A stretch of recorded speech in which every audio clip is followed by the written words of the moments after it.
What's up, everybody? It's AJ. I'm back with another reaction. Let's get into it. Blocker. Okay, here's the deal. As the title of this video implies, I began researching the constitutionality of flock cameras, which are now being installed at a mind-boggling pace in America. And after just 3 days of heavy research on the open internet, I woke up one morning and lo and behold, a flock technician was installing one just a few hundred feet from my driveway, pointing directly at my driveway. I'm not kidding. I blurred all of the footage around the camera because this thing is directly in front of my house, and, you know, normal people expect normal amounts of privacy. And I'm not going to assume that a surveillance camera was installed pointing at my driveway directly because I began heavily researching whether or not those surveillance cameras were constitutional. Ladies and gentlemen, we got him. But the fact that this thought is even within the realm of possibility at all is exactly why America is so concerned about these cameras. At the flock out of Troy, thank you very much. So in this episode, let's just answer the dang questions. What are these cameras? What do they do? And are they a direct violation of our Fourth Amendment right to privacy? Who is your... I was going to say, and who's actually really running Flock? Is it the government or is it an actual business? daddy, and what does he do? I'm Jake the Lawyer, and welcome back to Internet Esquire. Because there's a lot right, of so stuff that's going on with it that's just A-OK. It seems like. I mean, I don't know. It's a little strange. I've seen videos floating around the internet recently that deep dive into the controversy around these cameras. I mean, there's a ton of them. Today, we're going to spy on flock employees to see how they like being under surveillance. And that's probably because over 115,000 of them have been installed in America in less than 2 years. And In the 2 accusation years? is simple. A private company is using your tax dollars to install the infrastructure for a nationwide mass surveillance system. A system that will not only track your everyday movements and violate your constitutional right to privacy, but will usher in other more dystopian designs like social credit score systems and worse. Now, as good, honest Americans with a healthy distrust of governments big and small, that's obviously something we should be concerned about. But it's often hard from these investigative videos to get an actual sense of what's really happening. Can a private company create a mass surveillance system? Is that legal? And is that even what's really happening, or is this entire thing being blown completely out of proportion? Will someone please explain to me what the hell is going on? Loki. That was a good show. Okay, let's just start at the beginning. Flock Safety Inc., doing business as Flock Safety, is a private American company founded in 2017 by Matt Fury, Paige Todd, and CEO Garrett Langley, who recently called deflock.org a terrorist organization. There's terroristic organizations like DFLOC, whose primary motivation is chaos. Now, to be fair, he I'm not a terrorist organization, so don't put that evil on me, Ricky Bobby. apologized for this later, but only after guys like Ben Johnson and Tommy G got millions of views when they started actually digging into the company. Either way, calling a crowdsourced project that uses public information to map flock cameras a terrorist organization is a pretty wild mindset to have for a company that claims everything it does is constitutional because it comes from public information. All things that are public information in the plain view. Anyways, if you haven't figured it out by now, Flock makes surveillance cameras and the software that supports them, but that's like the only simple part about any of this. And of course, what most people are referring to when they say And I'd say that was a very generous oversimplification of what it is. Like that was a nice one. cameras today are Flock's automated license plate reader cameras, otherwise known as ALPRs or just LPRs. These are the ones that have been popping up everywhere. Now, here's the thing about these cameras. Anyone can get one. I mean, literally anyone. I mean, you could get one and point it facing at your driveway if you wanted to. That'd be fun. Oh, I don't know if I'm home yet. I better check. He knows if you've been bad or good. So we good for goodness sake. Anyway, here's how these flock cameras work. They capture a still image of virtually every vehicle that passes by recording the license plate, time, and location, and then log the plate number and use additional AI analysis to create a more robust profile of the vehicle based on identifying characteristics like a roof rack or a bumper sticker. The flock system then places that information into a searchable database, which is ordinarily set for about 30 days, but can be set for almost literally any amount of time. So if it does all of that, who then would be likely to purchase all of these cameras? Well, unsurprisingly, their biggest customers are things like law enforcement agencies. And see, there's no set time, which lets you know that if they wanted to use it to like build up a pattern over a long time, let's say make it seem like you were doing something that you as an innocent person was not doing, they can. City governments, and other large real estate holders like homeowners associations, commercial developments, universities, schools, churches, and places like that. So now, knowing that, let's answer the first big question. Is any of this basic technology and the use as described by Flock constitutional in the first place?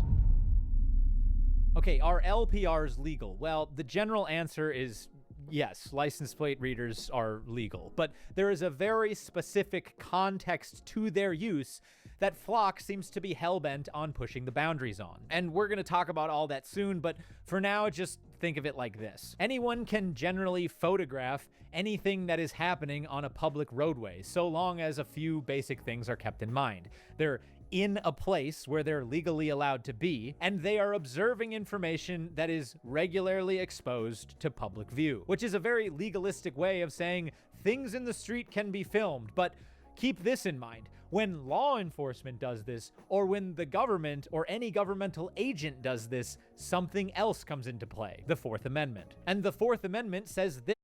Yeah, because we have rights. And you can't just build a case against me like that. About the right to privacy. The right of the people to be secure in their persons, houses, papers, and effects against unreasonable searches and seizures shall not be violated, and no warrants shall issue, but upon probable cause supported by oath or affirmation, and particularly describing the place to be searched and the person or things to be seized. Don't worry if that doesn't make sense to you, okay? I'm right here. The point is, well, the words "the right to privacy" do not expressly exist inside of the language of the Fourth Amendment. That is really just legal shorthand for the right to be free from unreasonable searches and seizures and unjustified government intrusion. Now, originally, this right to privacy was closely connected to actual physical property, and it was designed to prevent the government from entering your home, seizing your belongings, or taking you and your loved ones off to jail without probable cause. But It stopped them from coming in there like Debo. They'll still do it if they want to, though. new technology continued to reveal more and more about everyday American life. Beginning in the mid-20th century, the Supreme Court began to recognize that this physical protection of property also extended to government searches in the digital realm. And the first case to do this was in 1967 in a case called Katz versus United States. A man named Charles Katz was using a public telephone booth to transmit illegal gambling information. And so what the FBI did is they placed a listening device on the outside of the telephone booth. And while Katz was inside of the telephone booth blabbing away about whatever illegal gambling tips he had, the FBI heard the entire conversation. They obviously then used this information to prosecute him, and when this came up in court, the government argued that they did not commit a Fourth Amendment search without a warrant because they had not physically entered the phone booth, and the fact that the phone booth was on a public sidewalk. And while the court held that what a person knowingly exposes to public view is not protected by the Fourth Amendment, they found the listening device to be unconstitutional, saying this: the Fourth Amendment protects people, not places. What a person knowingly exposes to the public even in his own home or office, is not subject of Fourth Amendment protection. But what he seeks to preserve as private, even in an area accessible to the public, may be constitutionally protected, meaning a government. It sounds like because he was in a phone booth that was supposed to take a public space and make it semi-private, they couldn't tap it. But let's see what they say. Can be an illegal search even if it doesn't involve physical trespass, and even if it happens in a public place through what is known as the reasonable expectation of privacy test. Here's how that works. Whether someone A actually sought to keep something private, and B, that expectation is one that society recognizes as reasonable, is more important than the place where the search occurred. As a result, things can be protected from unwarranted government intrusion, even if those things happen in public. So now let's take this back to Flock. They claim that every individual camera just takes individual pictures of license plates, and that there's nothing wrong or unconstitutional about any of that. ALPRs do not violate the Fourth Amendment or any other constitutional provision. Well, yeah. Oh, he looked real trustworthy when he said that. He looked like you could believe him. That is true. But there is way more going on here than they're actually letting on in these videos, and we're going to get into all of that in a minute when we begin to talk about the mosaic problem. But for now, let's just continue to work the problem. If someone seeks to preserve something as private, and that expectation is deemed reasonable by society, that thing can be constitutionally protected from unwarranted government searches, even if that search occurred in public. That was the fundamental legal finding of Katz. So is it reasonable to have an expectation of privacy in your license plate when you're on a public road? No, it's not. Beginning in 1983 with the Supreme Court case of United States versus Knotts, the court found that a person traveling on public roads has no reasonable expectation of privacy in the vehicle's movements because the routine direction, stops, and destination are visible to anyone watching. And then in United States versus Porter in just March of this year, the federal Fifth Circuit applied that logic and held that police did not conduct a Fourth Amendment search by searching license plate reader records, which showed a vehicle of interest at several points along a public road. So Flock is not entirely wrong in this very narrow interpretation of what their cameras do, and this is also not uncommon for how criminal investigations use LPRs today. But don't take my word for it. Here is Buffalo Police Special Victims Unit Detective Richard High to explain a little bit more how LPRs are used every day by law enforcement. For law enforcement, when we use the LPRs in order to find vehicles that have a registration that's been expired, for vehicle and traffic law, the cop car turns around, puts its lights on, said, hey, the LPR hit and said that your license is suspended or the vehicle registration is suspended. That's one way. The other way is we save that data. So let me say that Axon, everybody knows Axon is a body cam company. We use Axon. We previously didn't.